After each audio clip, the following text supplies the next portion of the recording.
सर्व बोल लो सभी मेरे चौधरी पत्रकार मित्रों को नमस्कार और शिवसेना भवन में आपका स्वागत। बहुत ही शॉर्ट नोटिस में आप लोग यहाँ पहुँचे हैं। मेरे साथ मेरे साथी, मेरे मित्र एमपी शिवसेना के उपनेता अरविंद सावंत जी है।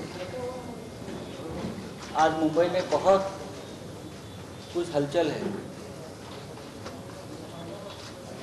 रेड्स के ऊपर रेड्स, धाडीवर धाडी पडतायत। त्याच्यामुळे उसके लिए आपको भी बहुत काम है, भागम भाग है, यहाँ से वहाँ, वहाँ से वहाँ। तो हमने सोचा हम भी एक रेड डालेंगे। हमको भी अधिकार है घुसने का।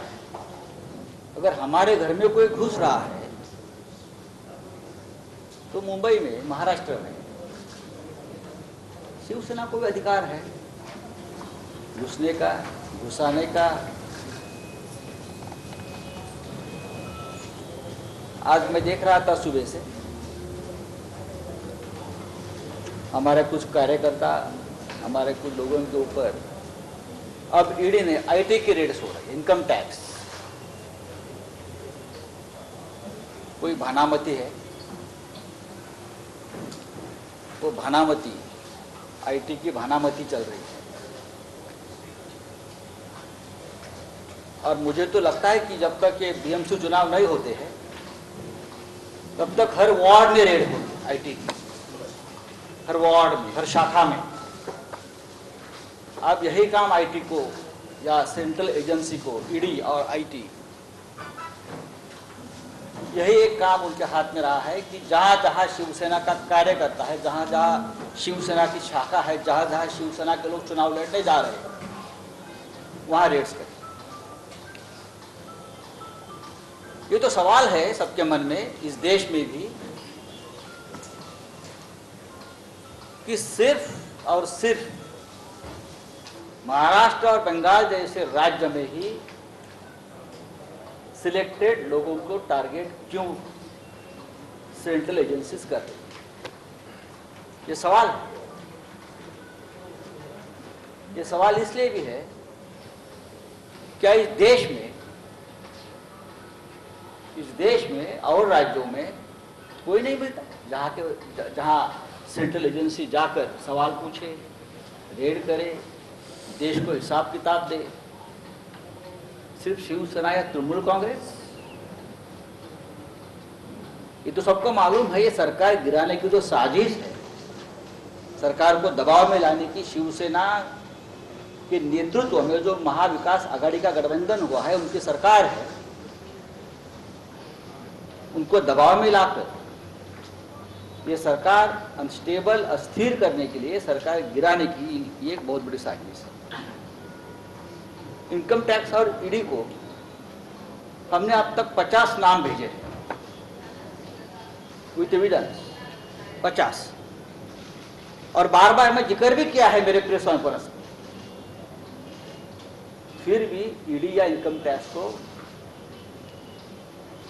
ना, उनको कोई ऐसा लगता है कि एक रिस्पॉन्सिबल मेंबर ऑफ पार्लियामेंट, एक रिस्पॉन्सिबल लीडर एक बात बोल रहा है तो उसके ऊपर कोई इंक्वायरी होनी चाहिए। ऐसा ये हमारी सेंट्रल एजेंसीज को क्यों नहीं लगता है? हमारे बारे में ये बोगस, ये बोगस, ये बोगस। मिस्टर किरीट सोमैया ने एक केंद्रीय मंत्री के बारे में 100 बोगस कंपनी की लिस्ट खुद दी है। आप देखिए ईडी को। कोई मिस्टर ढवंगाले है, बीजेपी के बहुत नजदीक थे, आज भी रहेंगे नागपुर के। उनके लगभग 75 कंपनी की लिस्ट बोगस मैंने खुद भेजी। क्या हो गया उसका?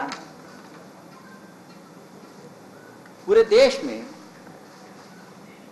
सबसे ज़्यादा ईडी की जो जांच है या रेड्स है या एक्शंस है वो महाराष्ट्र में हो रही है। अब तक महाराष्ट्र में महाविकास आघाड़ी के 14 प्रमुख लोगों के ऊपर एक्शन हुई है। पश्चिम वेस्ट बंगाल में 7 लोगों पर हो रही है। भारतीय जनता पार्टी के लोग जो है उनके ऊपर ना आईटी ना ईडी, क्या वो लोग मुंबई के रास्ते पर हाथ में कटोरा लेकर भीख मांग रहे हैं?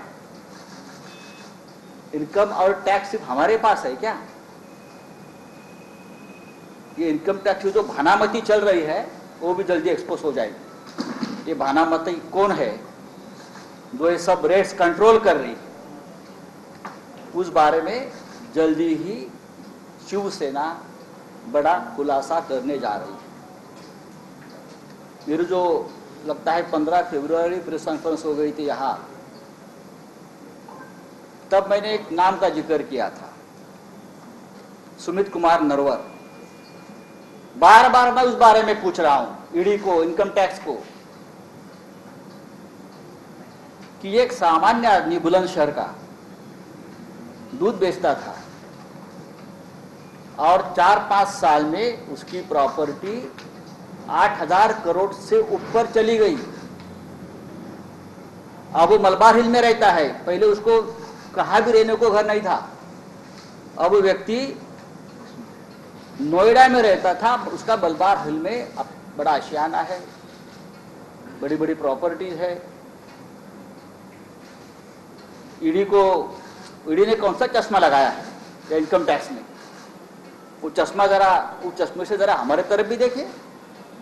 जो आपने चश्मा लगाया है और आपको ऐसे लोग नहीं दिखते हैं जिनकी संपत्ति 2-4 साल में 8,000 करोड़ 10,000 करोड़ कहां से आती है? मैं देता हूं आपको पूरे प्रूफ, जल्दी ही दे दूंगा। और दिल्ली और महाराष्ट्र के कौन से बीजेपी के नेता का पैसा, कौन किसकी बेनामी प्रॉपर्टी उसके पास है, ये भी मैं जल्दी ही पहले प्रधानमंत्री को जाकर बताऊंगा, बाद में आपके पास दे दूंगा, क्योंकि मैं रिकॉर्ड बनाना चाहता हूं।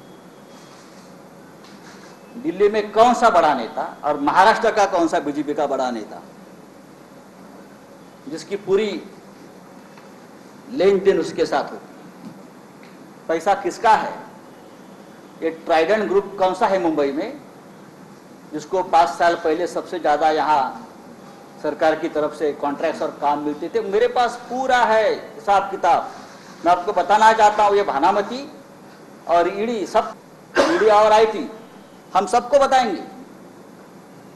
उसके बाद चाहे आप हमारे ऊपर रेड भी कर सकते हो, हमको अरेस्ट भी कर सकते हो, आप कर लीजिए।